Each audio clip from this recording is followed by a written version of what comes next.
Welcome, dear listener, to another gentle tale from the heart of St. Mary Mead. Pull up a chair, pour yourself a cup of tea, and settle in with Miss Jane Marple, our unassuming village knitter whose needles are as sharp as her mind. What begins as a sunny garden fete will soon unravel into a web of secrets, suspicion, and a most curious murder. Let us begin. Chapter 1. The Garden Fete and the Fallen Lady. The third Saturday in July 1952 dawned with the sort of English perfection that makes one forgive the island its 11 months of drizzle.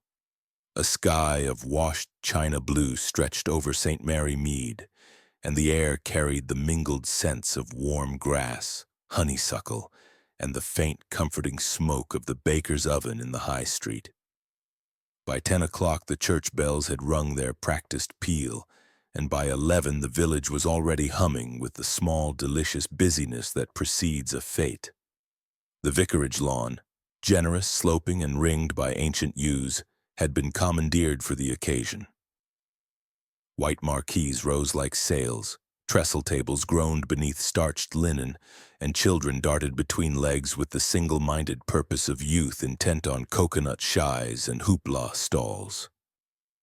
Bunting, red, white, and blue, fluttered between the apple trees with the lazy satisfaction of a cat in sunshine. Somewhere a brass band rehearsed Greensleeves with more enthusiasm than precision.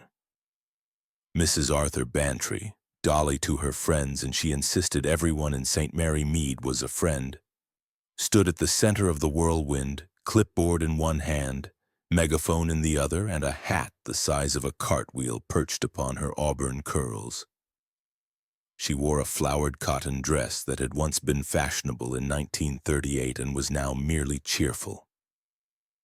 "Jane, dear," she called, spotting a familiar figure threading its way past the cake stall. "Do come and rescue me before I expire of organization." Miss Jane Marple, small, bird-like, and dressed with the neat precision of a woman who has never allowed fashion to overrule comfort, paused beside a table of prize marrows. She carried a parasol the color of weak tea and a wicker basket over one arm.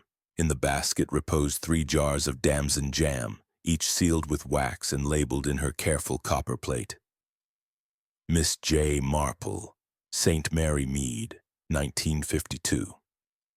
She wore dove-gray lace gloves, a straw hat trimmed with violets, and an expression of mild benevolence that concealed a mind ticking like a well-regulated clock. "Good morning, Dolly," she said, her voice soft as thistledown. "You appear to be in command of a small army." "Small? I should say not." Mrs. Bantry lowered the megaphone conspiratorially. "We have 43 stalls, 17 committees, and Mrs. Price has entered a gladiolus arrangement that looks positively funereal. I've put it at the back of the flower tent in the hope no one will notice. Now you simply must judge the Victoria sponges. Mrs. Dane Calthrop insists hers is lighter than air, but I happen to know she used margarine." Miss Marple's pale blue eyes twinkled. "Margarine has its uses in wartime, Dolly, but not, I think, in a sponge destined for glory." Mrs. Bantry laughed, a robust, comfortable sound, and seized Miss Marple's elbow. "Come along, then. The judge's table is under the cedar. Oh, and do try not to let Miss Blake monopolize you. She's been fluttering about Laura Harrington like a moth round a candle all morning, and I'm sure the poor girl is exhausted." Miss Marple allowed herself to be steered past the coconut shy, where the vicar, tall, vague, and kindly, was attempting to explain the rules to a cluster of small boys who cared only for the possibility of broken crockery. She noted, with the part of her mind that never rested, the small details that made up the village tapestry. Mr. Polk the gardener coaxing a reluctant rose into a jam jar. Young Edmund Swettenham polishing the brass band's tuba with unnecessary vigor. Colonel Bantry, bluff, red-faced and resplendent in blazer and regimental tie, arguing amiably with the coconut-shy proprietor over the weight of the wooden balls. At the judge's table beneath the cedar, 3 chairs awaited. One was already occupied by Dr. Haydock, the village physician, who had been press-ganged into service and was regarding a plate of scones with the air of a man contemplating an autopsy. "Morning, Miss Marple," he greeted her. "I've been instructed to assess texture, rise, and, God help me, jam penetration. I trained for 7 years to deliver babies, and now I'm reduced to this." Miss Marple took her seat with a small smile. "Medicine and baking have much in common, Doctor. Both require precision, patience, and a certain faith in the outcome."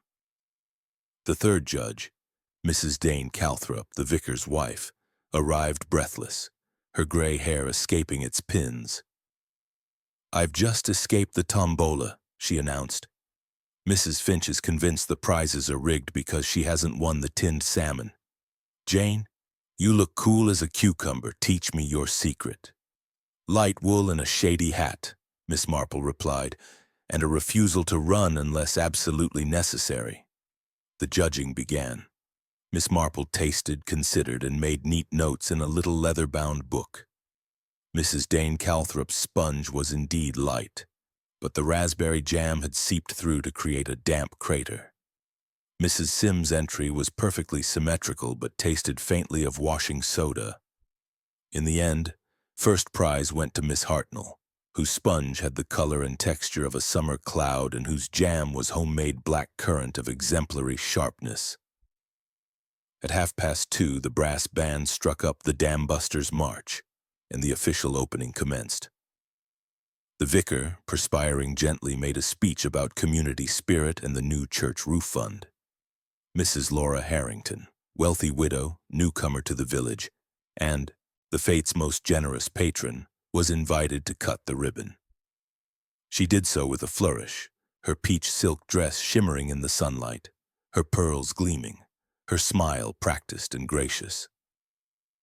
Miss Marple watched from the shade of the cedar.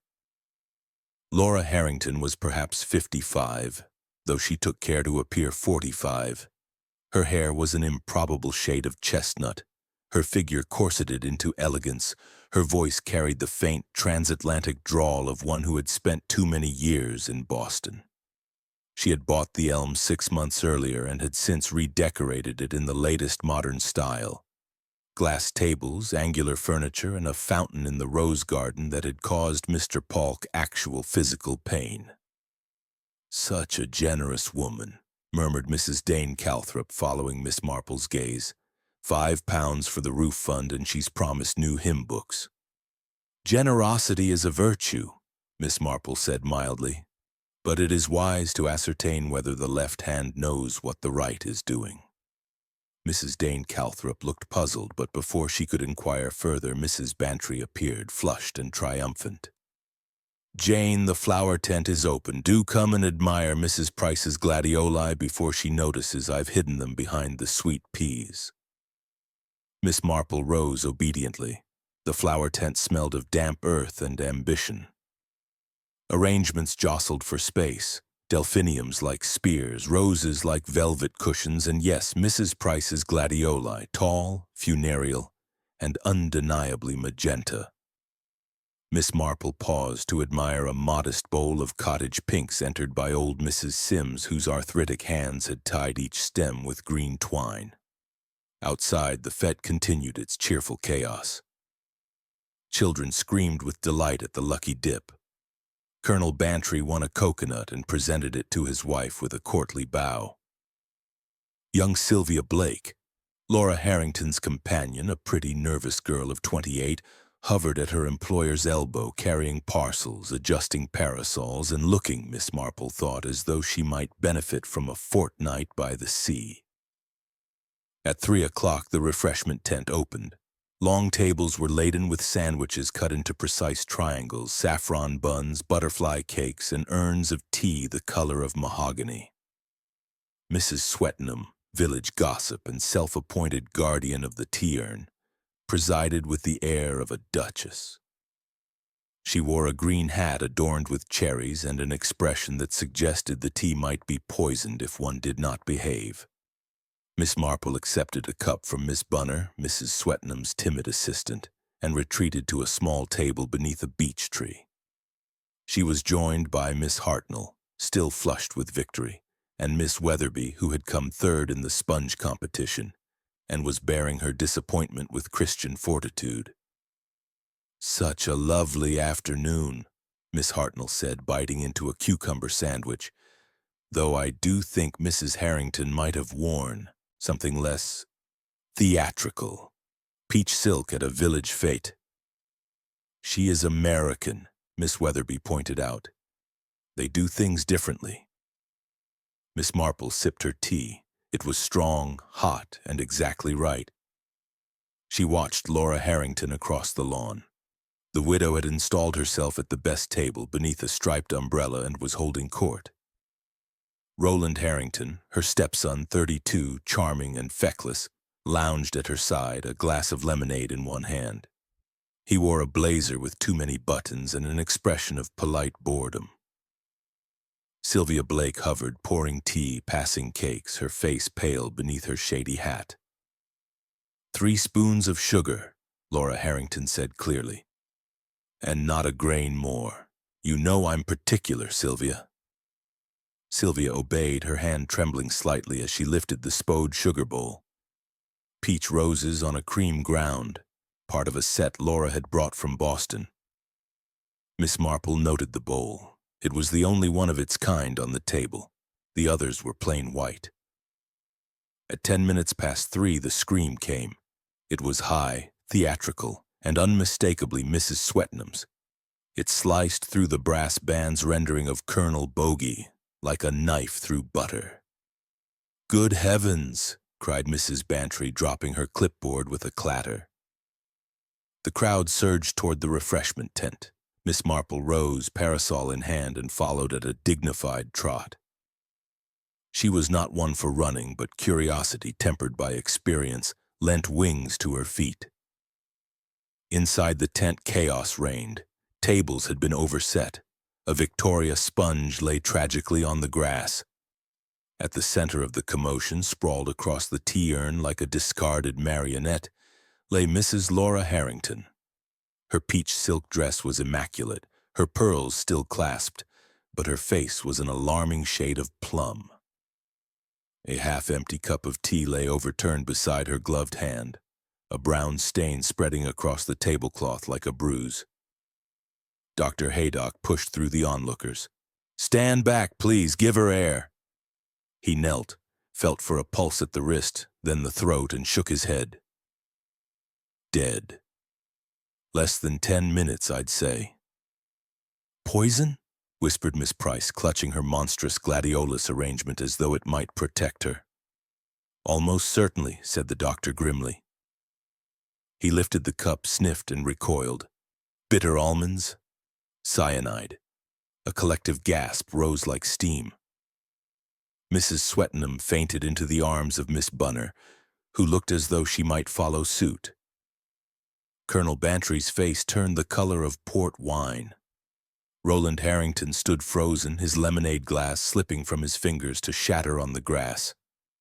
Miss Marple moved forward quietly. She noted the faint scent of bitter almonds drifting from the cup, the precise 3 lumps of sugar dissolving in the spilled tea, the spode sugar bowl.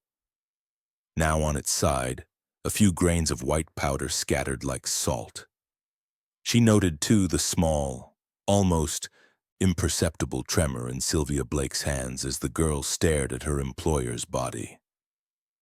Inspector Dermot Craddock arrived at 3:30, summoned from Much Benham by a telephone call from the vicar.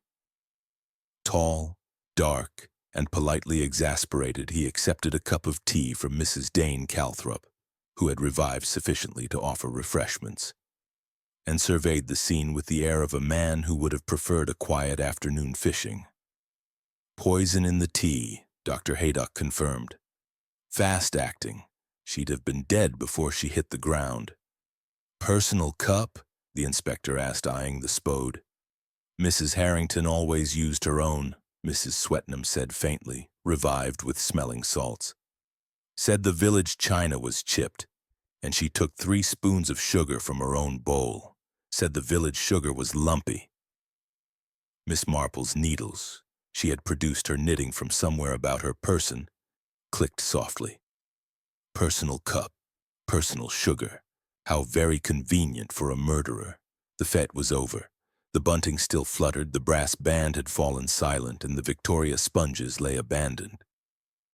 St. Mary Mead, that most peaceful of villages, had been visited by murder. And Miss Jane Marple, sipping her cooling tea beneath the beech tree, felt the familiar stir of curiosity that was sharper than any needle. Chapter 2. The suspects assemble. The vicarage drawing room smelled of beeswax, lavender, and the ghost of many Sunday sermons. By 4 o'clock the fete had been abandoned. The marquees sagged like weary soldiers, and the brass band had packed away its instruments with the air of men who had narrowly escaped a riot. The lawn, so lately a riot of color, now lay trampled and forlorn, bunting drooping in the late afternoon heat. Inspector Dermot Craddock stood before the Adam fireplace, his notebook open, his expression one of polite exasperation tempered by the knowledge that St. Mary Mead was not London and must be handled with kid gloves. He had removed his hat, a neat grey Homburg, and placed it on the mantel beside a china shepherdess who appeared to regard him with faint disapproval. A uniformed constable stood at the door, trying to look inconspicuous and failing, owing to the creak of his boots. Miss Jane Marple sat in the corner by the window, half hidden behind a potted aspidistra. She had produced her knitting, lavender wool, destined for a baby bonnet, and her needles moved with the calm rhythm of long practice. No one had asked her to leave. In St. Mary Mead, Miss Marple's presence at such gatherings was as inevitable as the church clock striking the hour. Mrs. Bantry bustled in with a tea tray, silver pot, Crown Derby cups, a plate of Bath Oliver biscuits arranged with military precision. "You'll take tea, Inspector, and Dr. Haydock? We can't have you fainting from hunger. Murder is hungry work." Inspector Craddock accepted a cup with gratitude. "Thank you, Mrs. Bantry. Now, if we might begin." The suspects had been summoned. They entered one by one like characters in a play who had forgotten their lines. First came Mr. Roland Harrington, Laura's stepson, 32, tall and languidly handsome in the way of men who have never been required to earn their charm. His blazer was unbuttoned, his tie askew, and his eyes, pale gray like winter water, were red-rimmed. Whether from grief or gin, Miss Marple could not yet tell. He carried a silver cigarette case and tapped it nervously against his palm. "Inspector," he said, voice light but strained, "this is a ghastly business. Stepmother was, well, she was a force of nature. I can't believe she's gone." "Quite," said Craddock. "And where were you at 3 o'clock, Mr. Harrington?" "By the coconut shy. Ask Colonel Bantry. He was trying to win a prize for Dolly. I was watching. Then I came for tea." Stepmother was already at the table. Sylvia poured. I took lemonade. Can't abide tea in this heat. Miss Marple noted the tremor in his fingers as he lit a cigarette. Nerves, she thought, or guilt. Next entered Miss Sylvia Blake, Laura's companion. 28, slight, with mouse-brown hair escaping its pins and eyes the color of rain-washed violets. She wore a pale blue linen dress that had once been smart and was now faded from too many washings. Her hands twisted a handkerchief into a damp knot. I was with Mrs. Harrington all afternoon," she stammered. "She wanted tea at 3. I fetched her cup from the cottage, her own spode, peach roses. She was so particular. I poured from the urn, added 3 spoons of sugar from her bowl. Then she drank and—" Her voice broke. She just fell forward. I thought she'd fainted. Craddock's tone softened. "And the sugar bowl?" "On the table. I filled it yesterday," Mrs. Harrington insisted. "She said the village sugar was lumpy and full of weevils." Miss Marple's needles clicked. "Yesterday. Thursday. The bridge club." Colonel Bantry arrived next, red-faced and bristling. Retired cavalry, 62, with a mustache like a yard broom and a voice that could shatter crystal. He carried his straw hat in one hand and a coconut in the other, as though unsure which to present as evidence. "Damned shame," he barked. "Laura Harrington was a fine woman, bit sharp with the tongue, but generous.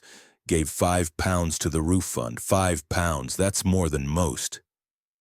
"And your movements, Colonel?" Craddock asked. "Coconut shy. Won this beauty." He brandished the coconut, then joined the ladies for tea. Laura was alive when I arrived, drank half her cup, complained it was too sweet, then keeled over. Thought it was heat stroke at first. Miss Marple observed the Colonel's hands, large, capable, and steady. Not a man to poison a teacup, she thought, but perhaps to conceal a scandal. Mrs. Doris Swettenham swept in like a ship under full sail.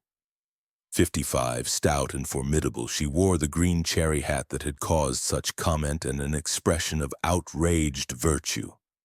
Her son Edmund, 19, lanky and blushing, trailed behind her like a dinghy. "Inspector," she announced, "this is a disgrace. Poison at a church fete. In my day, we settled differences with a sharp note, not cyanide." "Your connection to Mrs. Harrington?" Craddock asked. "She was a newcomer, flashy, American. Thought she could buy her way into society with her glass tables and her fountain. And she had the nerve to criticize my tea-urn rota.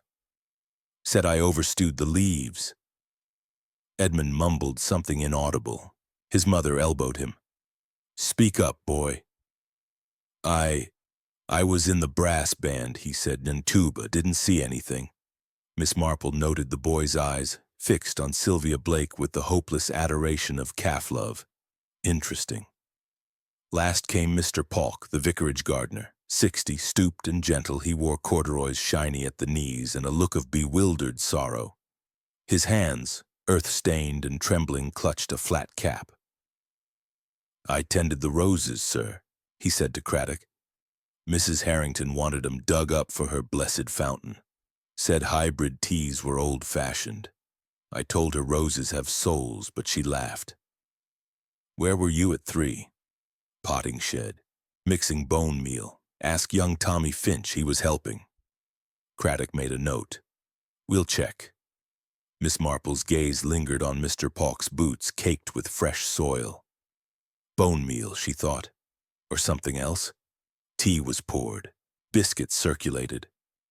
The room settled into an uneasy hush, broken only by the tick of the mantel clock and the occasional creak of the constable's boots. Craddock cleared his throat. The poison was cyanide, fast-acting, odor of bitter almonds. It was in Mrs. Harrington's teacup. The cup came from her cottage, as did the sugar bowl. Someone substituted poisoned sugar for the ordinary. Roland Harrington stubbed out his cigarette. "But who'd have access? The cottage was locked." "Sylvia had a key," Mrs. Swettenham said sharply. "And you, Roland, always popping in to borrow a $5. "I was cut off," Roland snapped. "Stepmother changed her will last month. Said I was a disgrace. Everything goes to some American charity, cat homes or some such nonsense." Sylvia flinched. "That's not fair. Mrs. Harrington was rewriting it. She told me so. She was going to leave you something, Roland, if you settled down." "Settled down?" Roland laughed bitterly. "With what?" "She froze my allowance." Colonel Bantry coughed. "Laura accused me of cheating at bridge last Thursday. Said she'd expose an old regimental matter. Nonsense, of course. Happened in 19, fellow named Carstairs, all a misunderstanding."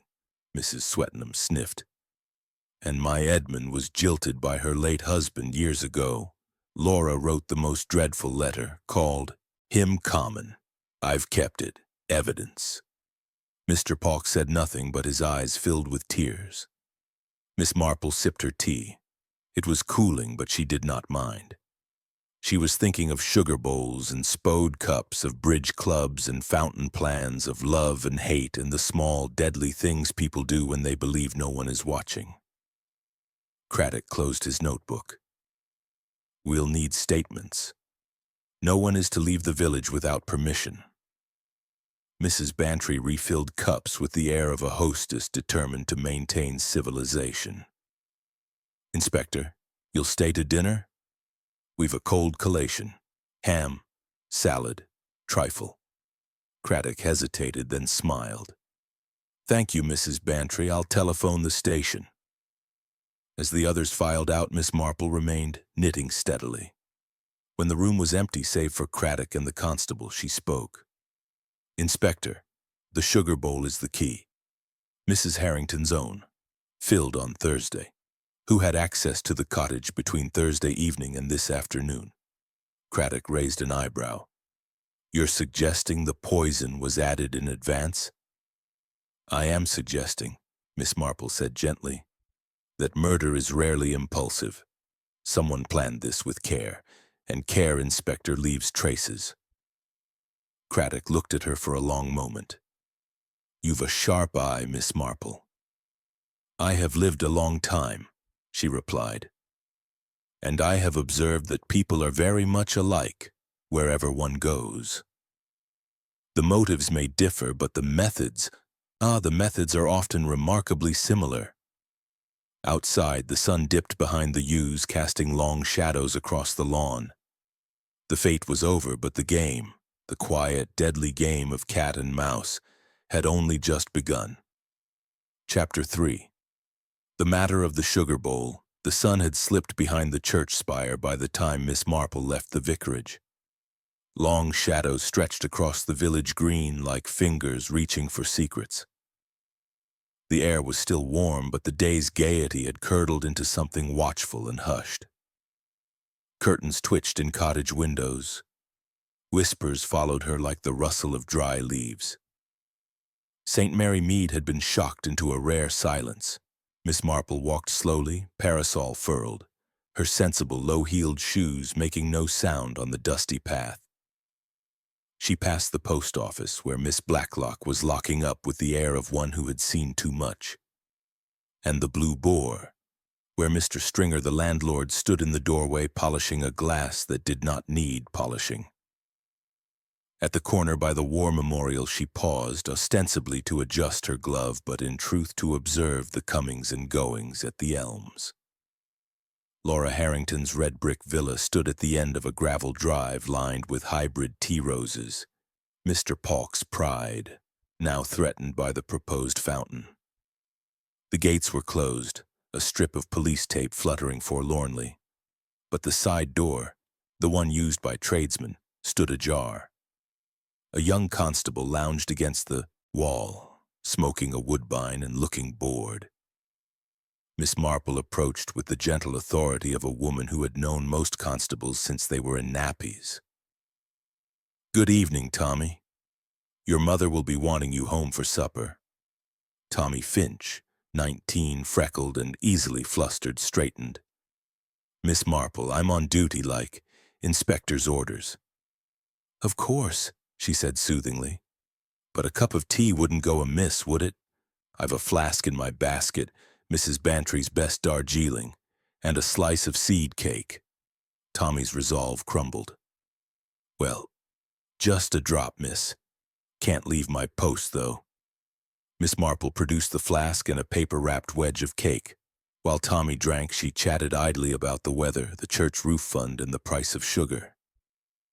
Her eyes, however, never left the open door. Such a tragedy, she murmured. Poor Mrs. Harrington. I suppose the house is locked tight? Front and back, miss. Inspector's got the keys, but the kitchen window was open earlier. Cook left it for the cat. I shut it myself. Miss Marple nodded. Very proper, though cats do like their freedom. Tommy finished the cake and handed back the cup. Better be off, miss. Mum'll have my hide. Miss Marple smiled and continued her walk, but instead of turning toward her own cottage, she circled the block, approached the elms from the rear, and slipped through the gap in the laurel hedge that had served generations of village children. The kitchen window was indeed latched, but the scullery door, used for coal deliveries, yielded to a gentle push. Someone had forgotten to lock it. Inside, the house smelled of lemon polish and cold ashes. Moonlight filtered through the curtains, laying silver bars across the flagstones. Miss Marple moved with the silent assurance of one who had explored many houses under similar circumstances. She had no wish to disturb evidence, only to observe. The kitchen was modern. Electric cooker, stainless steel sink, a refrigerator that hummed like a trapped bee. On the windowsill sat the Spode sugar bowl, peach roses on cream, its lid slightly askew. Beside it, a matching milk jug and a small silver spoon. Miss Marple lifted the lid with the tip of her umbrella. The bowl was half full of white crystals, sugar to the untrained eye. But she had smelled bitter almonds before in her nephew's laboratory, and again this afternoon in the spilled tea. She produced a clean handkerchief, scooped a pinch of the powder, and folded it carefully. Then, with the same handkerchief, she lifted the bowl and examined the base. A faint ring of darker residue circled the rim, cyanide crystals imperfectly dissolved. She replaced the bowl exactly as she had found it. In the pantry, she found the tea caddy, Earl Grey, Laura's preferred blend, and a packet of lump sugar from the village shop. The lumps were irregular, grayish, quite unlike the fine white crystals in the Spode bowl. Someone had replaced the sugar entirely. Miss Marple's mind ticked like a metronome. The bridge club had met on Thursday evening. Laura always used her own tea things, said the vicarage china was chipped. Sylvia had washed up afterwards. The sugar bowl had been filled then or later. But when? She moved into the hall. The staircase rose in a graceful curve, its carpet worn in the center by generations of feet. On the half landing, a window looked out over the rose garden. Moonlight glinted on the fountain, half installed, a concrete eyesore among the roses. Mr. Paulk's grief had been genuine. Upstairs, Laura's bedroom was untouched. The bed was made with military precision, the dressing table laid out with silver-backed brushes, a cut glass scent bottle, a photograph of a younger Laura with a man in American naval uniform. Her late husband, presumably. On the nightstand lay a leather-bound appointments diary. Miss Marple opened it with gloved fingers. Miss Marple closed the diary. Rewrite will. Roland had said he was cut off. Sylvia had said Laura was reconsidering. Someone had known the will was unfinished. Downstairs again, she paused in the drawing room. The furniture was angular, modern, uncomfortable. On the desk lay a blotter, a fountain pen, and a stack of writing paper, thick, cream, embossed with the elms in Gothic script. Miss Marple lifted the blotter. Beneath it, a single sheet of paper crumpled as though discarded in haste. She smoothed it out. The handwriting was spidery, impatient. Miss Marple recognized the hand. Not Colonel Bantry's. His was bold, military. This was lighter, more slanted, feminine. She folded the note into her handkerchief alongside the sugar sample. The front door rattled. Voices. Inspector Craddock and Sergeant Pike. Miss Marple slipped out through the scullery, relatched the door, and was halfway down the laurel path when Craddock's torch beam swept the garden. She pressed herself into the shadows and waited until the men entered the house. Then she walked briskly home, her basket swinging, her mind racing. At Laburnum Cottage, Miss Marple brewed a pot of cocoa, strong, sweet, comforting. She sat at her kitchen table with the handkerchief spread before her like a conjurer's cloth. The sugar crystals glittered innocently. The note lay beside them, its threat stark in the lamplight. She telephoned her nephew Raymond in London. It was late, but Raymond was a night owl and a chemist. "Aunt Jane," he answered, voice muffled, probably eating toast. "To what do I owe this pleasure?" "Raymond, dear, a hypothetical question. If one were to dissolve cyanide crystals in tea, how quickly would they act?"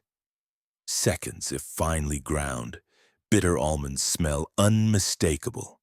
Why? And if the crystals were in sugar added to hot tea? Same result. The heat accelerates dissolution, but the crystals would leave a residue on the bowl unless washed immediately. Thank you, dear. One more thing. Could one distinguish cyanide sugar from ordinary under a microscope? Easily. Cyanide forms needle-like crystals. Sugar is cubic. Miss Marple rang off, satisfied. She wrapped the samples in clean paper, labeled them, and placed them in her sewing box beneath the lavender bags. Sunday morning dawned gray and drizzly. St. Mary Mead attended church in subdued mood. The vicar preached on the text, "Thou, God, seest me," with more fervor than usual. Miss Marple sat in her accustomed pew, hymn book open, eyes half closed. She observed the congregation. Roland Harrington was absent, said to be prostrate with grief. Sylvia Blake sat alone, pale and red-eyed, her prayer book unopened. Mrs. Swetnam wore a black hat with a veil and an expression of pious outrage. Colonel Bantry's mustache drooped. He stared at the stained-glass window as though it had personally offended him. Mr. Polk, in his Sunday suit, clutched his cap and looked ready to bolt. After the service, Miss Marple lingered in the churchyard. She intercepted Mrs. Dane Calthrop by the lich gate. "Such a dreadful business," the vicar's wife said, shaking her head. "Laura was difficult, but murder." "Tell me about Thursday night," Miss Marple said gently. "The bridge club." Mrs. Dane Calthrop needed no encouragement. "We played in the drawing room. Laura insisted on her own table," said the vicarage one wobbled. "She won, of course, always did. At 10:30 she complained of a headache and said she'd take chamomile to bed. Sylvia made it. Laura kept a tin in the kitchen. Then Sylvia washed the tea things. Laura took her own cup upstairs, said she wanted another cup later. "Chamomile?" Miss Marple asked.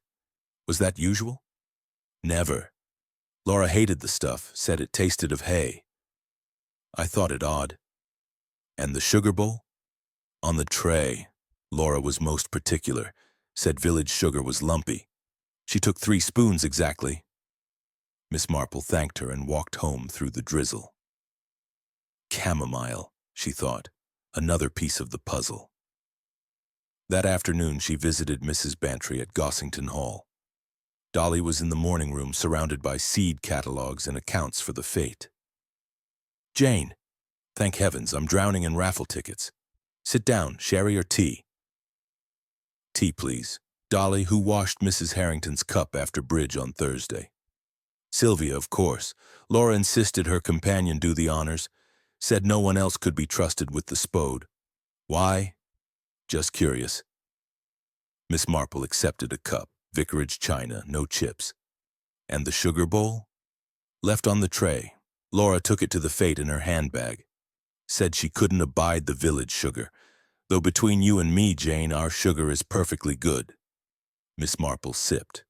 Did anyone visit the Elms between Thursday night and the fete? Only the daily Mrs. Burt, and Sylvia, of course, and Roland. He was always in and out cadging drinks. Miss Marple set her cup down. Thank you, Dolly. You've been most helpful. Monday brought Inspector Craddock to Laburnum Cottage. He accepted a slice of Madeira cake and got to the point. The sugar in the bowl was laced with cyanide, Miss Marple. Enough to kill a dozen people. Added after the bridge club, residue on the rim. The cup was clean. Someone swapped the sugar overnight or yesterday morning. And access? Sylvia Blake had a key. Roland claims he was at the Blue Boar until closing. The colonel was home by 11. Mrs. Swetnam says she never left her cottage. Mr. Polk was seen in his garden at dawn. Miss Marple offered more cake. The note I found, a friend, forged, I think, to cast suspicion on the colonel. Craddock's eyes sharpened. You've been in the house. A cat was mewing, Miss Marple said mildly. I feared it was trapped, Craddock sighed. Unofficially, thank you. Officially, don't do it again. Miss Marple smiled. Of course, Inspector. When he left, she returned to her knitting. The lavender bonnet grew row by row, but her mind was on sugar, white, deadly, and waiting in a peach-rose bowl for the perfect cup of tea. Chapter 4. The red herring of the rose bed. Monday morning broke with a thin, apologetic drizzle that turned the high street into a mirror of gray sky. The village shops opened late. Shutters rattled, doors creaked, and the milk float clinked its bottles with the air of a funeral cortege. St. Mary Mead was nursing a collective headache, shock, gossip, and the uneasy knowledge that one of its own had poisoned a teacup at a church fete. Miss Marple rose early.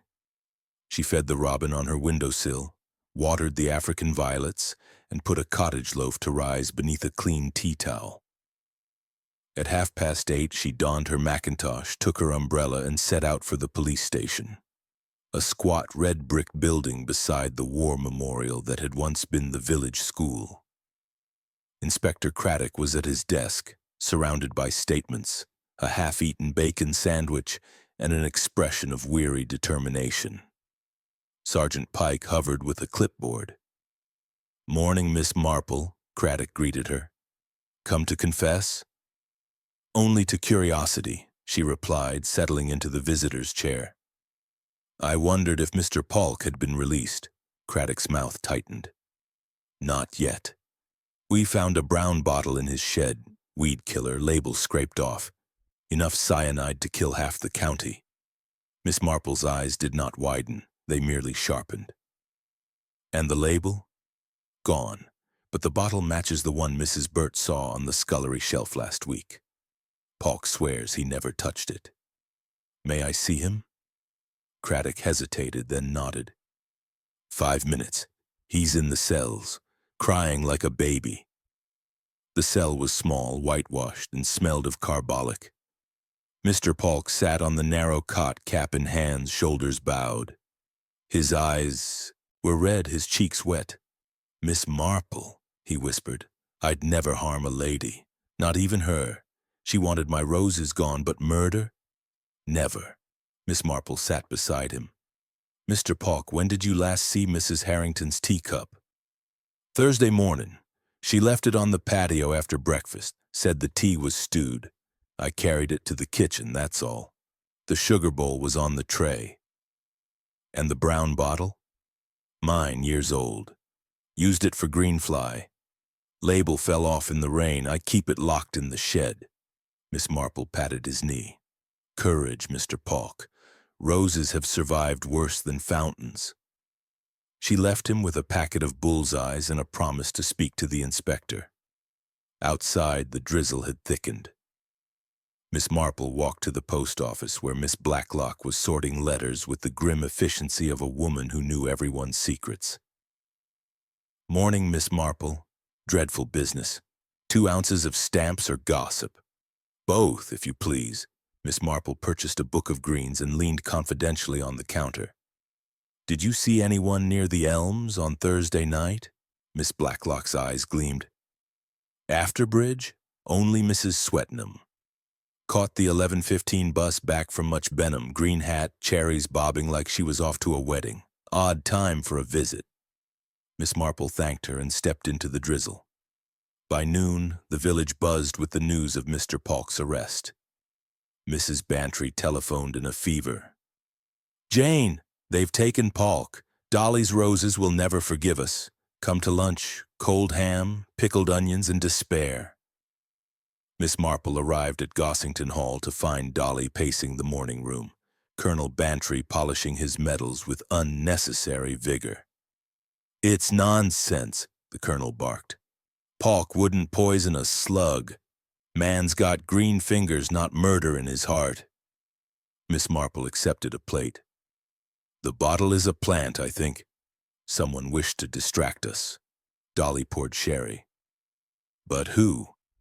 Roland's a wastrel, but not a killer. Sylvia's terrified of her own shadow. Mrs. Swetnam's tongue is sharper than any knife." Miss Marple nibbled a pickled onion.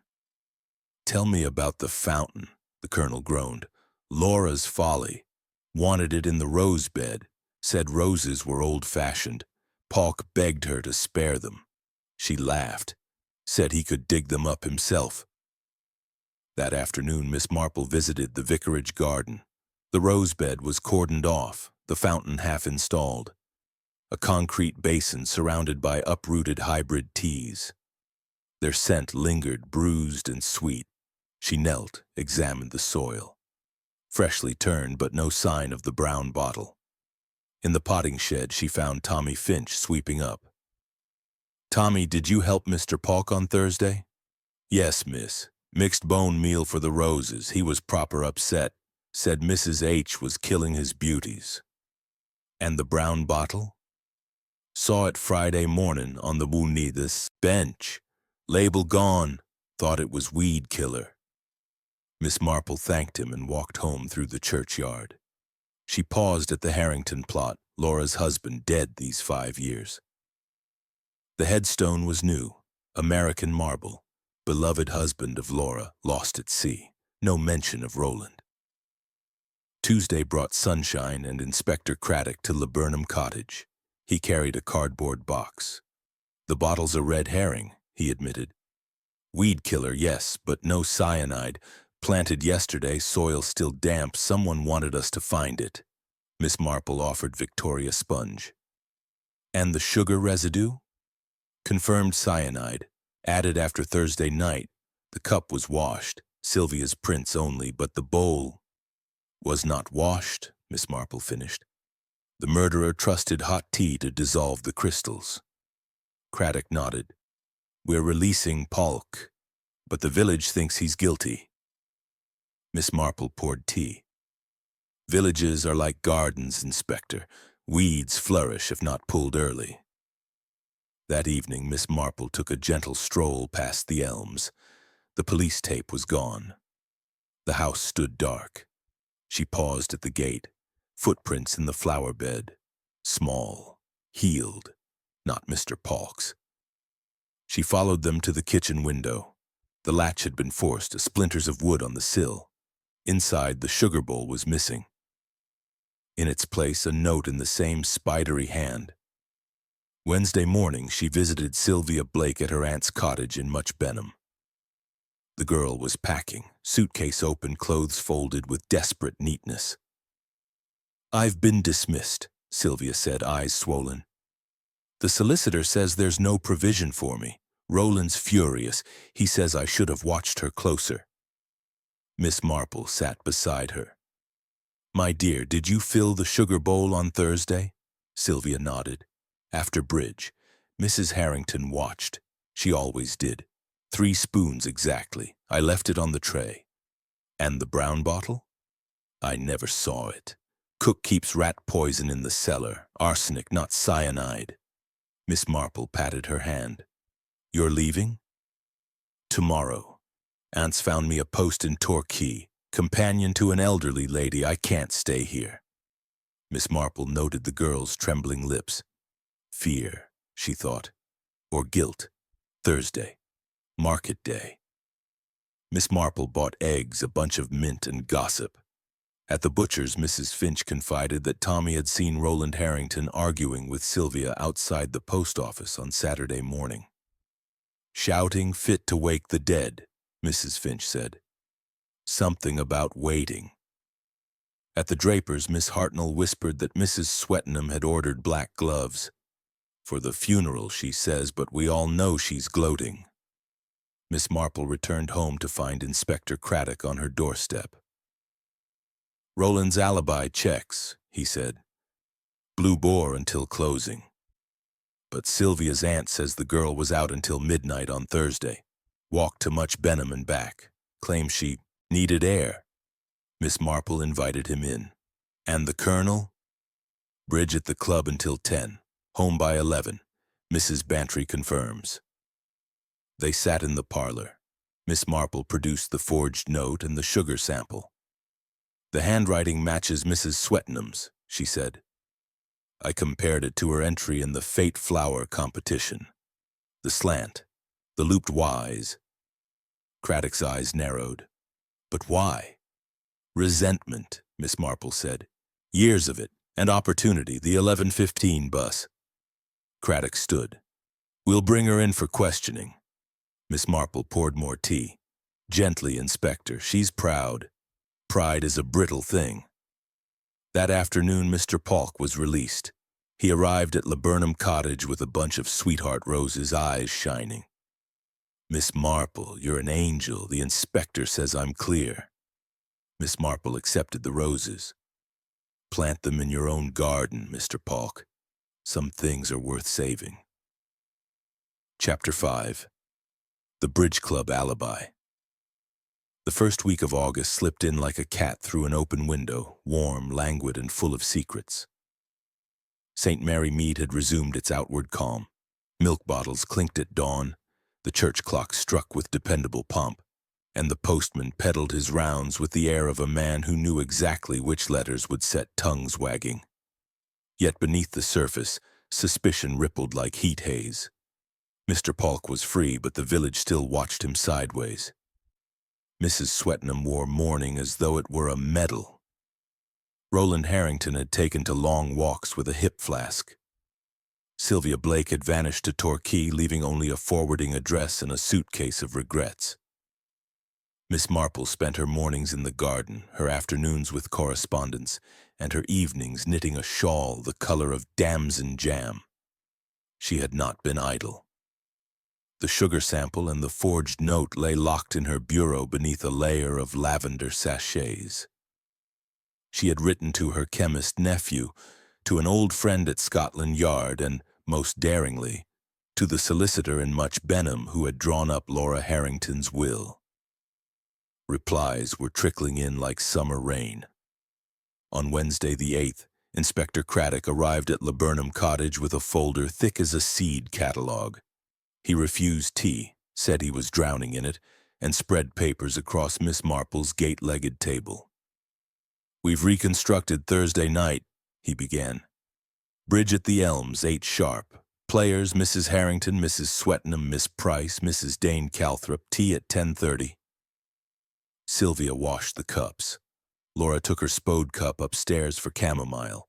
Sugar bowl left on the tray. House locked at 11:15. Sylvia to her attic room. No sign of forced entry until the fete. Miss Marple studied the timeline sketched in Craddock's neat hand. And the chamomile? Tin in the kitchen, untouched. Sylvia says she used dried leaves from the garden border. Thought they looked the same. Parsley, family, Miss Marple murmured. Easy mistake for a town girl. Craddock tapped the page. Dr. Haydock found chamomile in the stomach contents, along with cyanide and 3 spoons of sugar. But the tea at the fete was Earl Grey. So where did the chamomile come from? Miss Marple folded her hands. From the cup she carried upstairs. She drank it in her room. The poison was already in the sugar, dissolved slowly overnight in the damp chamomile. By morning the cup was empty, rinsed and packed for the fete with fresh tea leaves. The murderer counted on the chamomile masking the almond scent. Craddock's eyes narrowed. Clever. But who added the poison after 11:15? Miss Marple produced a bus ticket. 11:15. Much Benham to St. Mary Mead, dated Thursday. The conductor remembers a lady in a green hat. Mrs. Swetnam claims she was home by 11, yet the bus stops outside the Elms. Craddock whistled. We'll pull her in. Miss Marple raised a gentle hand. First, let us reconstruct the bridge evening ourselves. Memory is sharpened by familiarity. Thursday evening found the vicarage drawing room transformed. The card table was set with Laura's own green baize cloth, borrowed from the Elms under police seal. 4 chairs, a tray with spode tea things, a sugar bowl filled with harmless crystals.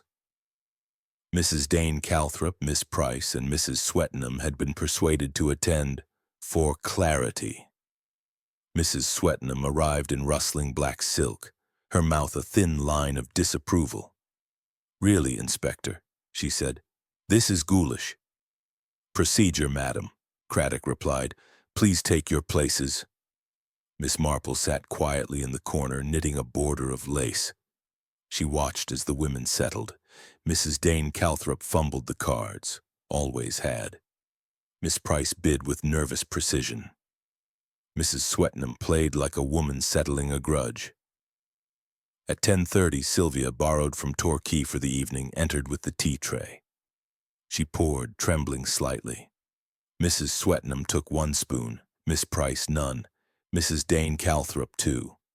Laura's cup, marked with a tiny peach rose, received 3 from the spode bowl. "Exactly so," Miss Marple murmured. Sylvia cleared the cups at 11. Mrs. Swetnam gathered her gloves. "I must catch the bus," she said, "and my son worries." The reenactment ended. The women departed, Mrs. Swetnam with a rustle of indignation. Craddock turned to Miss Marple. "She left at 11:14. The bus is 11:15. She could have slipped back." Miss Marple nodded. "But let us look deeper." Friday morning brought a letter from the solicitor, Mr. Arbuthnot of Arbuthnot and Sons. Miss Marple opened it over toast and marmalade. Miss Marple buttered another slice. So Roland was to be reinstated, if he married, and Sylvia knew. That afternoon she visited the post office. Miss Blacklock was sorting parcels with the air of a general. "Any mail for the Elms?" Miss Marple asked. "Only this." Miss Blacklock produced a thick cream envelope redirected from Torquay. "Came yesterday, wrong address, should have gone to Mrs. Swetnam's cottage, careless clerk in Much Benham." The envelope was addressed in Laura's bold hand. Mrs. D. Swetnam, Laburnum Lane, St. Mary Mead. Inside, sealed with wax, a single lock of baby-fine hair tied with faded blue ribbon. On the flap, a note in Laura's writing. "For Edmund. He should know." Miss Marple's breath caught. She thanked Miss Blacklock, tucked the envelope into her bag, and walked to the police station. Craddock met her in the interview room. Mrs. Swetnam sat opposite, gloved hands clenched. "Explain this," Craddock said, sliding the envelope across the table. Mrs. Swetnam's face drained of color. "Where did you—" "Post office," Miss Marple said gently. "It was misdirected. Laura intended you to have it after her death." Mrs. Swetnam opened the envelope with shaking fingers. The lock of hair tumbled out. She stared, then crumpled. "My son," she whispered. "Edmund is Laura's child. Born in Boston before she married Harrington, she gave him to me. Said she couldn't keep him, not with her husband's career. I raised him as mine. Then she came here, recognized him, threatened to tell. Said he was common, would ruin his chances. I begged her to leave him be." Craddock leaned forward. "So you poisoned her?" "No!" Mrs. Swetnam's voice cracked. "I wanted her silence. I forged the Colonel's note to frighten her. I took the 11:15 bus, let myself in with the key I'd copied months ago. I was going to confront her. But she was asleep. The sugar bowl was on the tray. I don't know what came over me. I had the cyanide from Paulk's shed, meant to kill the fountain weeds. I poured it in, just enough to make her ill, to warn her. I never meant—" She broke into sobs. Craddock signaled the constable. Miss Marple watched, compassion softening her eyes. "You meant to protect your son, but love, Mrs. Swetnam, can be a deadly poison." Chapter 6. The Letter in the Blotting Pad. The vicarage drawing room had never felt so small. Afternoon lights slanted through the tall windows, catching motes of dust that drifted like slow-motion snow. The green baize card table stood in the center, innocent now of its borrowed spode, the sugar bowl replaced by a plain white one filled with harmless cubes. Around it sat the remnants of Thursday's bridge club, Mrs. Dane Calthrop twisting a handkerchief, Miss Price rigid with disapproval, and Mrs. Swetnam pale beneath her black veil. Hands clasped so tightly the knuckles gleamed like ivory. Inspector Craddock stood by the fireplace, notebook closed. Voice calm, but edged with steel. Sergeant Pike blocked the door. Miss Marple sat in her usual corner, knitting needles silent for once, the damson shawl folded neatly in her lap. She had asked for this gathering for clarity, she had said, and Craddock, though puzzled, had agreed. "Ladies," he began, "we have a confession. Mrs. Swetnam has admitted to tampering with the sugar bowl on Thursday night. The cyanide was hers, taken from Mr. Paux's shed. The forged note was hers, written to cast suspicion on Colonel Bantry. The motive—" He glanced at Miss Marple. She rose, small and steady. The motive was love, twisted into fear. Mrs. Swetnam believed Mrs. Harrington meant to reveal that Edmund, her son, was Laura's own child, born out of wedlock in Boston and given up for adoption. Laura's arrival in St. Mary Mead, her recognition of the boy, her threats to expose him as common, all this Mrs. Swetnam could not bear. Mrs. Dane Calthrop gasped. Miss Price's lips thinned to a line.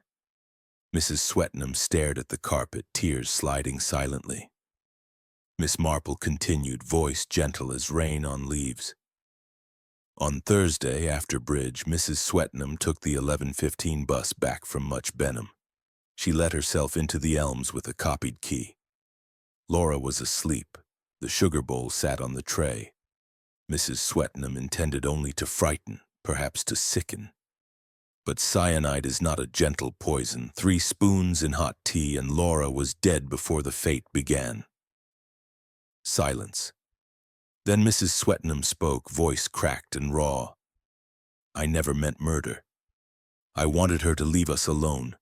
Edmund's all I have." She laughed at him, at us, said he'd never be good enough for her precious stepson's world. Craddock stepped forward. "Doris Swetnam, I arrest you for the murder of Laura Harrington." "Wait." Miss Marple's hand rose. "There is more." She opened her bag and drew out the cream envelope, the lock of baby hair still inside. "Laura wrote this the day she died. She intended Mrs. Swetnam to have it after the fate, proof that she had changed her mind. The new will restored Roland but left Edmund a legacy, 5,000 and a letter acknowledging him as her son. She was proud of him in her way. The threat was a bluff, to force Mrs. Swetnam to accept the truth publicly." Mrs. Swetnam stared at the envelope as though it burned. She was going to claim him? "No," Miss Marple said softly. "She was going to free him, to give him a future without shame. You killed her before she could." Mrs. Swetnam crumpled. Sergeant Pike caught her as she slid from the chair, sobbing into her hands. The room held its breath. Craddock nodded to Pike. "Take her to the station, gently." As Mrs. Swetnam was led away, Mrs. Dane Calthrop found her voice. "Poor woman, poor boy," Miss Price sniffed. She should have trusted Providence. Miss Marple resumed her seat. "Providence, my dear, works through people. Sometimes we are too proud to see it." That evening, Gossington Hall glowed with lamplight. Mrs. Bantry had insisted on a quiet supper to restore equilibrium, cold, roast beef, new potatoes, and a summer pudding that wobbled like a ruby. Colonel Bantry carved with military precision. Roland Harrington, summoned from the Blue Boar, sat opposite Sylvia Blake, who had returned from Torquay at Miss Marple's quiet request. Inspector Craddock accepted a second helping. "Case closed, thanks to you, Miss Marple, though I'll be writing the report until Christmas." Miss Marple smiled over her trifle. "Paperwork is the price of justice, Inspector." Roland raised his glass, lemonade for once. "To Aunt Laura, difficult but family." Sylvia's eyes shone. "She left me 500s, enough to train as a secretary, and Roland—" She blushed. "We're to be married in September, the will's condition, you see." Colonel Bantry coughed. "Jolly good. St. Mary Mead could use a wedding." Mrs. Bantry beamed. "I shall organize the flowers, Mr. Paux's roses, of course." Later, Miss Marple walked home beneath a sky pricked with stars. The village slept, but not deeply. Windows glowed. Voices murmured behind curtains. She paused at the war memorial where fresh flowers had been laid. Sweetheart roses from Mr. Polk's garden. At Laburnum Cottage, she brewed cocoa and sat by the fire. The damson shawl was nearly finished, soft, warm, forgiving. She thought of Mrs. Swettenham in her cell, of Edmund facing a truth he had never suspected, of Laura Harrington, proud and lonely, reaching out too late. Love, she murmured to the empty room, is the most dangerous motive of all. Friday dawned golden. The inquest was brief. Death by cyanide poisoning, perpetrator confessed. Mrs. Swettenham would stand trial, but Miss Marple had spoken to the vicar, mitigating circumstances, a mother's terror. Mercy, she believed, was also justice. Edmund came to Laburnum Cottage at noon, tall, awkward, eyes swollen but steady. He carried a small wooden box. "Miss Marple," he said, "Mother told me everything. I don't know what to feel, but she asked me to give you this." Inside the box lay a single hybrid tea rose pressed flat between glass. Deep crimson. Perfect. A note in Mrs. Swettenham's hand. "For the lady who saw clearly. Forgive me." Miss Marple placed the rose on her mantel beside a photograph of her own mother. "Forgiveness, Edmund, is like pruning. Painful but necessary for growth." Saturday brought the fete committee to the vicarage lawn. The marquees were down, the bunting stored, but the grass was green again. Mrs. Bantry presided over tea and scones. "To new beginnings," she toasted, raising her cup. Mr. Polk, reinstated and radiant, presented Miss Marple with a pot of mint. "For your garden, miss, and for your wisdom." Sylvia and Roland announced their engagement in the parish magazine. The fountain was dismantled, the rose bed restored. Laura's estate would fund a village hall, her final silent gift. Sunday morning, Miss Marple attended matins. The vicar preached on the prodigal son. Edmund sat alone in the back pew, head bowed. After the service, Miss Marple joined him. "Your mother loved you," she said. "That is the truth to carry." He nodded, tears falling. "Will you visit her?" Chapter 7. The chamomile that wasn't September arrived on a breath of cool air and the scent of Michaelmas daisies. St. Mary Mead had folded the summer's tragedy into its history like a pressed flower between the pages of a parish register. The fete was already legend, the year the tea urn claimed a life, the year Miss Marple saw through sugar to the heart of the matter. The village hall, Laura Harrington's bequest, rose brick by brick on the site of the old cricket pavilion, its foundation stone laid by Roland and Sylvia on a day bright with bunting and brass band music.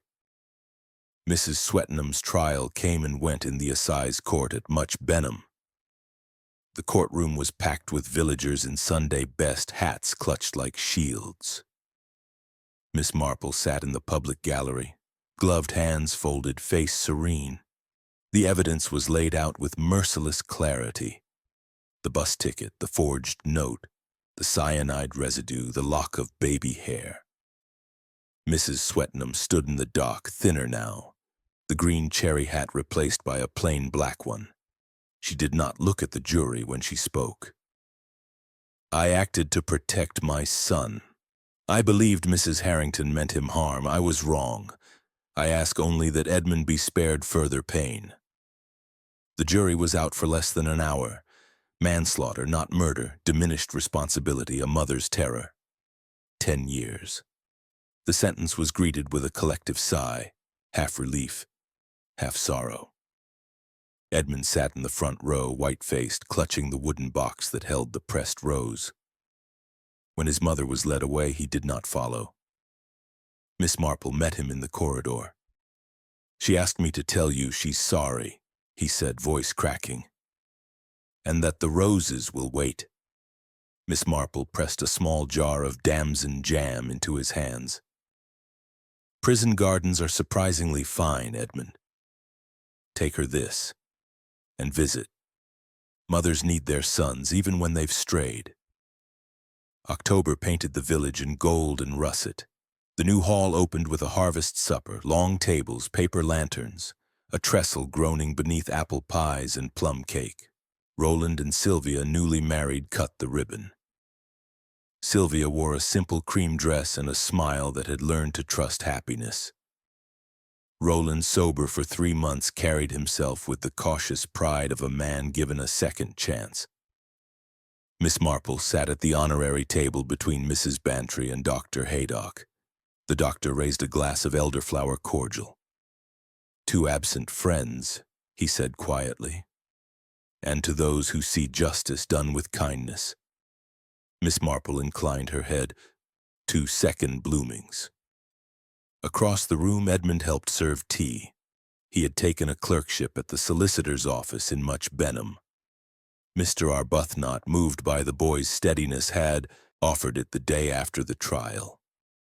Edmund wore a neat suit, hair combed, eyes older than his 19 years. When the supper ended, he approached Miss Marple.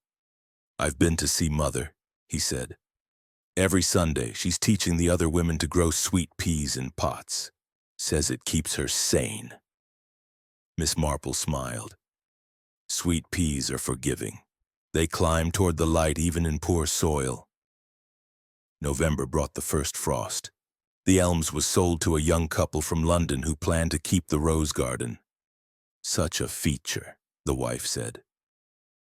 Mr. Polk was hired as consultant, his wage paid from Laura's estate. He arrived each morning with secateurs and a thermos, coaxing the hybrid teas through their winter sleep. One gray afternoon, Miss Marple found him pruning the bed where the fountain had stood. The concrete was gone, the soil enriched with bone meal and hope. "Morning, miss," he greeted her. "These beauties'll be grand come June." Mrs. H. would have liked the colors, peach, crimson, that soft yellow she wore.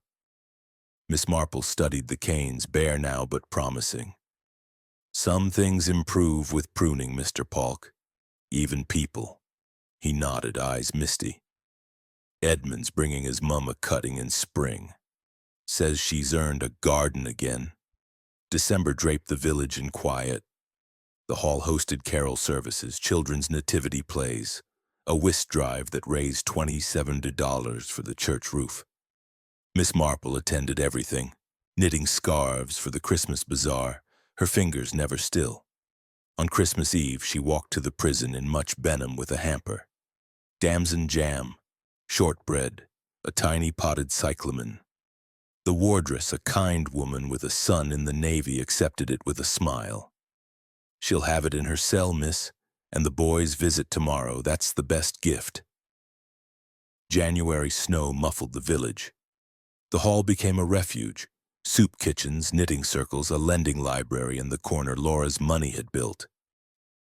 Miss Marple taught a class on Tuesday afternoons, observations of everyday life. The children called it Miss Marple's Mystery Hour, though she insisted it was merely attention to detail. One Tuesday, Edmund arrived early, snow on his boots. He carried a letter. "From Mother," he said.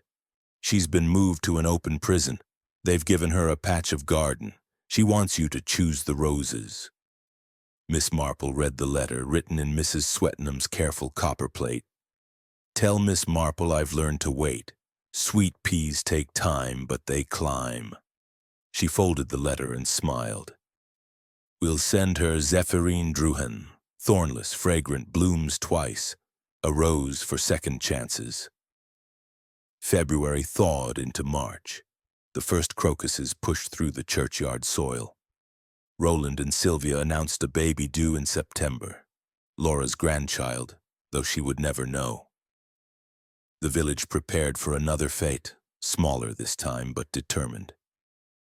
Mrs. Bantry was already planning bunting. On the last day of March, Miss Marple received a parcel from the prison. Inside was a tiny sweet pea seedling in a clay pot, its tendrils curling toward the light. A note in Mrs. Swettenham's hand. "For Laburnum Cottage. Thank you for teaching me to climb." Miss Marple placed the pot on her sunniest sill. She watered it, turned it, watched it grow. In April, the first leaves unfurled, delicate, hopeful. By May, the buds appeared, tight and green. June brought the fete. The vicarage lawn bloomed again, marquees, cakes, children chasing hoops. The brass band played greensleeves with improved precision. Miss Marple judged the Victoria sponges. Mrs. Dane Calthrop took second prize with a lemon curd filling that made Dr. Haydock weep. At 3 o'clock, tea was served. The urn steamed. Sandwiches were cut into triangles, and the sugar bowls, plain white, no spode, stood innocently on every table. Miss Marple accepted a cup from Edmund, now confident behind the urn. "No lumps," he said with a grin.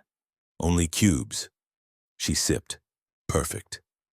Across the lawn, Roland pushed Sylvia in a bath chair, her pregnancy advanced, her smile radiant. Mr. Polk presented her with a single peach rose. "From the bed that was saved," he said. Mrs. Bantry raised her cup. "To Laura Harrington. May her memory be kind." Miss Marple raised hers. "And to those who learn from it." Chapter 8. The Reconstruction. The first Saturday in July 1953 dawned with the hush of high summer. Laburnum Cottage stood bathed in soft gold light, its windows flung open to let in the scent of sweet peas and warm earth. Miss Jane Marple had been up since 6, bread in the oven, damson jam simmering on the range, the kettle singing like a contented kettle should. Today was the anniversary, 1 year since the fateful fate, and she had invited the village to morning tea. Not a fete, not a memorial, simply tea. In St. Mary Mead, tea was ceremony enough. By 9:30, the gate creaked steadily. Mrs. Bantry arrived first, hat box in one hand, a Victoria sponge balanced on the other like a coronation crown. Colonel Bantry followed, polishing his medals out of habit. Dr. Haydock brought a bottle of elderflower cordial for the invalids. Mr. Polk carried a flat of potted roses, Zéphirine Drouhin, thornless, fragrant. Roland and Sylvia Harrington came arm in arm, Sylvia's pregnancy now a gentle curve beneath a sprigged cotton dress. Edmund Swettenham, taller now, hair neatly combed, wheeled a pram borrowed from the vicarage. Practice, he said shyly, for the day his own child would need it. The table in the garden was laid beneath the apple tree. White cloth, best china, tiny sandwiches of cucumber and egg and cress, scones still warm, clotted cream thick as Devonshire clouds, and 3 jars of Miss Marple's damson jam glowing like garnets in the sun. A 4th jar stood apart, labeled in careful copper plate.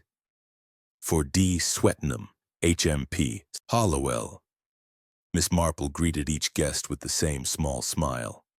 Do sit. The tea is china, the scones are plain, and the conversation is entirely optional.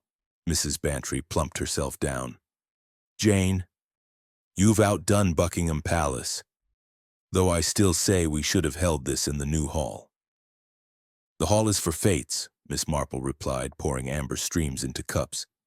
This is for friends. Colonel Bantry accepted a scone and addressed the table at large. Heard from the prison yesterday. Doris has been made head gardener. Sweet peas the size of saucers, they say.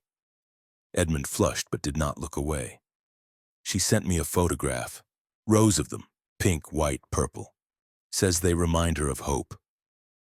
Sylvia rested a hand on her belly. We're naming the baby Laura, if it's a girl, after her grandmother. Roland insisted. Roland raised his cup. Aunt Laura left us more than money. She left us a chance to be better. Dr. Haydock nodded. Redemption in bricks and mortar and in roses. Mr. Polk set the flat of pots in the center of the table. These are for the hall border, thornless, so the children won't scratch themselves. Mrs. Swettenham chose the variety. Said it climbs high if you give it something to lean on. Miss Marple buttered a scone. We all need something to lean on, Mr. Polk. Some of us find it in people, some in gardens, some in second chances. Conversation drifted like bees among the sweet peas. Mrs. Bantry recounted the Fate Committee's latest triumph, 127 raised for the African mission. Colonel Bantry boasted of his coconut shy record. Sylvia described the nursery wallpaper, peach roses naturally. Edmund spoke quietly of his clerkship, of evening classes in bookkeeping, of Sunday visits to Hollowell, where his mother now taught horticulture to women who had never held a trowel. At 11 o'clock, the postman arrived with a single letter. Miss Marple slit it open with a butter knife. Inside, a pressed sweet pea, deep crimson, and a note in Mrs. Swetnam's hand. Miss Marple passed the flower around the table. It traveled from hand to hand, soft as a secret. When it reached Edmund, he tucked it into his buttonhole. Mrs. Bantry dabbed her eyes with a corner of tablecloth. Well, that's settled then. We'll send her more jam, and perhaps a cutting of zephyrin. Dr. Haydock cleared his throat. 2 absent friends, and present ones. Cups were raised. 2 absent friends. Miss Marple looked around the table, faces she had known for decades, faces new minted by sorrow and joy. The apple tree rustled overhead, scattering petals like confetti. Somewhere in the distance, the church clock struck the quarter. A blackbird sang from the hedge. She lifted the special jar. Edmund, will you post this tomorrow, with a note that the roses are blooming and the village remembers kindly? Edmund took the jar as though it were fragile as blown glass. I'll write it tonight. The scones dwindled, the jam jars emptied, the elderflower cordial disappeared. Children from the Sunday school arrived to present Miss Marple with a lopsided card. Thank you for the haul and for solving the mystery. Inside, crayon drawings of teacups and roses. At noon, the sun climbed high. Guests drifted away. Mrs. Bantry to plan the autumn bazaar, the Colonel to his nap, Roland and Sylvia to measure curtains, Mr. Polk to his greenhouse. Edmund lingered to help clear cups. Miss Marple, he said, stacking saucers. Mother asked me to tell you something. She said you once told her that every garden has weeds, but it's the flowers we remember. She's trying to be a flower now. Miss Marple pressed a final scone into his hand. Tell her the sweetest peas are the ones that climb highest, and bring her a photograph of the baby when it comes. Edmund smiled, really smiled for the first time that morning. I will. When the last cup was washed and the tablecloth shaken free of crumbs, Miss Marple stood alone beneath the apple tree. She gathered the pressed sweet pea from where Edmund had left it, placed it between the pages of her gardening diary beside last year's rose. 2 flowers, 2 seasons, 1 story of poison and forgiveness. She looked toward the elms, now the Harringtons' home, windows open, a pram on the lawn. Toward the prison beyond the hills where a woman learned to grow hope in barren soil. Toward the new hall, where children's voices rose in summer games. The kettle sang again. Miss Marple went inside, brewed a single cup, and carried it to her chair by the window. The sweet peas on the sill had opened fully, pink, white, crimson. She sipped her tea, perfectly steeped, and listened to the village breathe. Another mystery rested, another garden bloomed. And Miss Jane Marple, quiet knitter of lives and lace, closed her eyes and smiled at the small, perfect sweetness of ordinary days. Chapter 9. The Revelation. The last Saturday in September 1953 arrived on a tide of warm wind and drifting sycamore leaves. St. Mary Mead had never looked more itself. Cottage chimneys curling lazy smoke, the church tower standing sentinel, the new village hall gleaming red brick and proud at the edge of the green. Today was the christening of Laura Sylvia Harrington, 8 pounds 3 ounces, born at dawn on the 20th, and the entire village had been invited to tea in the hall afterwards. No one refused. In St. Mary Mead, a christening was a covenant with the future. Miss Jane Marple had risen before the lark. She baked 3 dozen fairy cakes with pink icing, a seed cake fragrant with caraway, and a christening cake proper, rich fruit, almond paste, white icing smooth as satin topped with a single sugar rose the color of peach silk. She wrapped the cake in tissue, tied it with silver ribbon, and walked to the hall at 10:30, parasol furled, a small posy of Zéphirine Drouin in her basket. The hall was already alive.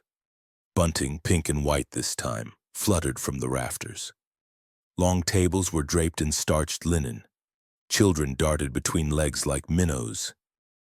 Mrs. Bantry, self-appointed mistress of ceremonies, directed trestles with the vigor of a regimental sergeant major. Jane, the cake table, center pride of place. And do tell Mr. Pauk the roses must go either side. Symmetry, dear, symmetry. Miss Marple obeyed, setting her cake beside a silver bowl of damson jam, her gift to the parents. Mr. Pauk arranged the roses with reverent care, one bush from the Elms garden, one cutting grown in Hollowell prison, now twined together in a single pot. Their scent filled the air, sweet, forgiving. At 11, the christening party arrived from the church. Roland Harrington carried the baby in the family christening robe, lace yellowed with age, embroidered with tiny violets. Sylvia followed, radiant in pale blue, eyes shining with the soft exhaustion of new motherhood. The vicar, still in surplice, beamed like a man who had baptized half the county and never tired of it. The baby gurgled, waved a fist, and was pronounced Laura Sylvia by the vicar with appropriate solemnity. Water from the font, said to be blessed by Bishop Wilberforce himself, trickled over the tiny brow. The congregation murmured, "Amen." Miss Marple, in her pew near the front, noted the tear that slid down Roland's cheek and the way Sylvia's hand found his. Back in the hall, the tea began. The urn steamed. Sandwiches, salmon paste, tomato, egg, and cress were passed on willow pattern plates. Scones appeared with jam and cream. Children were given lemonade in paper cups. The brass band, squeezed into a corner, struck up a gentle rock-a-bye baby. Miss Marple presided over the cake table. She cut the christening cake with a silver knife engraved LSH 1953, passing slices on paper doilies. Dr. Haydock accepted 2, one for now, one for later. Colonel Bantry took 3, claiming medicinal purposes. Mrs. Dane Calthrop helped serve tea, her gray hair escaping its pins as usual. Edmund Swettenham arrived late, straight from the morning train. He wore a new suit, shoes polished to a mirror. In one hand he carried a parcel wrapped in prison-brown paper. In the other a single sweet pea, deep crimson, perfect. "From Mother," he said, offering the flower to Sylvia. She grew it herself. Said every baby deserves a bloom from both sides of the family. Sylvia's eyes filled. She tucked the sweet pea into the baby's robe. "Tell her thank you, and that Laura has her grandmother's chin." Edmund placed the parcel on the gift table. "It's a mobile, wooden roses, hand-carved. The governor let her use the workshop." Roland clapped him on the shoulder. "Uncle Edmund, suits you." Edmund flushed, but the smile stayed. At 1 o'clock, the vicar called for quiet. He stood on a chair, wobbly but steady enough, and raised a glass of elderflower cordial. "To Laura Sylvia Harrington, may she grow in grace, surrounded by love and never know the shadows that brought her into the light." The room echoed to Laura Sylvia, cups clinked. The baby slept on, undisturbed. Miss Marple was persuaded to say a few words. She rose, small and straight in dove-gray silk, voice soft but carrying to every corner. "1 year ago," she began, "we gathered on this green in sorrow, a life taken, a trust broken. Today we gather in joy, a life begun, a trust restored. Between those 2 moments lie many small kindnesses. A rose saved from a fountain, a jar of jam carried to a prison cell, a young man learning to climb toward forgiveness. St. Mary Mead is not perfect. We are none of us perfect, but we are a garden. We weed, we prune, we water. And sometimes, against all expectation, we bloom. She raised her cup. To gardens, and to those who tend them. The applause was gentle but heartfelt. Mrs. Bantry dabbed her eyes with a corner of tablecloth. Colonel Bantry cleared his throat suspiciously. Tea continued. Children were allowed one fairy cake each. The band played Green Sleeves. Mr. Polk was persuaded to tell the story of the rose bed, how he had rescued the hybrid teas at dawn, potting them in his shed until the fountain was banished. The young couple from the Elms, now the Harringtons' tenants, listened wide-eyed. At 3 o'clock the cake was reduced to crumbs. The jam jars stood empty. The roses drooped gracefully in their vases. Guests began to drift away. Mrs. Bantry to plan the Christmas bazaar, the Colonel to his nap, Dr. Haydock to his surgery. Roland and Sylvia gathered gifts, a silver rattle from the Bantrys, a hand-knitted shawl from Miss Marple, damson wool soft as forgiveness. Edmund lingered to help stack chairs. When the hall was quiet, he approached Miss Marple. "I've news," he said. "Mother's being released in spring. Good behavior, the garden project. The governor says she's a changed woman. She wants to come home, to the cottage, if it's still hers." Miss Marple folded a paper doily with care. "The cottage is yours, Edmund, and hers when she's ready. Gardens wait." He hesitated. "Will the village—" "Villages remember," Miss Marple said gently. "But they also forget what no longer matters. Bring her home in May when the sweet peas are climbing. We'll have tea in my garden, damson jam and new beginnings." Edmund's eyes shone. "I'll write tonight." Evening settled violet over the green. Miss Marple walked home through the churchyard past the Harrington plot where Laura's headstone now stood, simple marble inscribed beloved wife, aunt, mother. Fresh roses lay at its base, peach, crimson, thornless pink. At Laburnum Cottage, she lit the lamp and brewed a single cup of tea. The sweet peas on the sill had faded, but seed pods hung heavy, next year's promise. She opened her gardening diary and pressed the crimson bloom from Hollowell between its pages beside last year's rose and the sweet pea from the christening. 3 flowers, 3 seasons, 1 arc of grace. She sat by the window, shawl about her shoulders, and watched the village lights blink on one by one.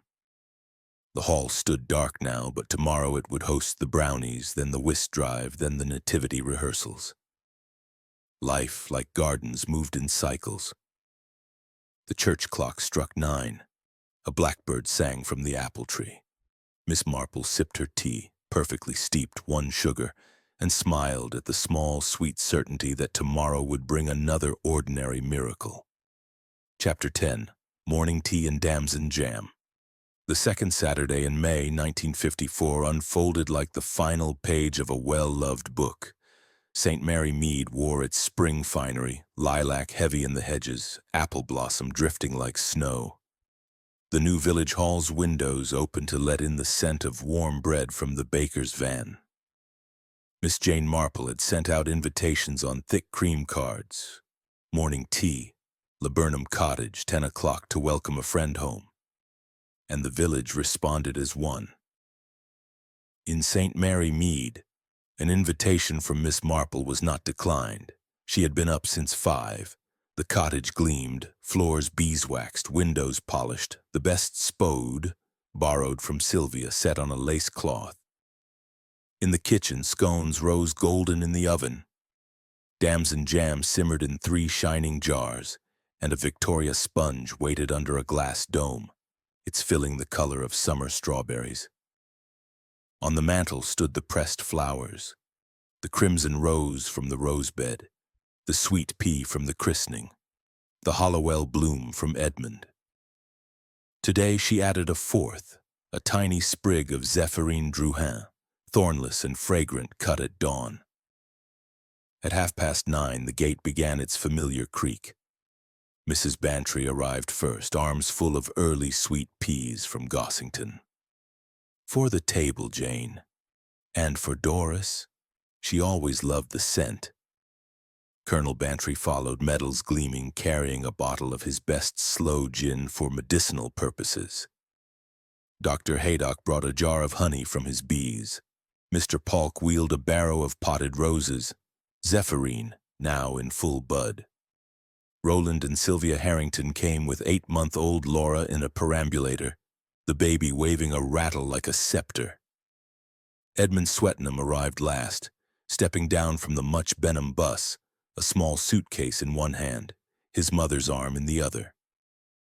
Doris Swetnam had changed. Prison gray had softened to a simple cotton dress the color of forget-me-nots.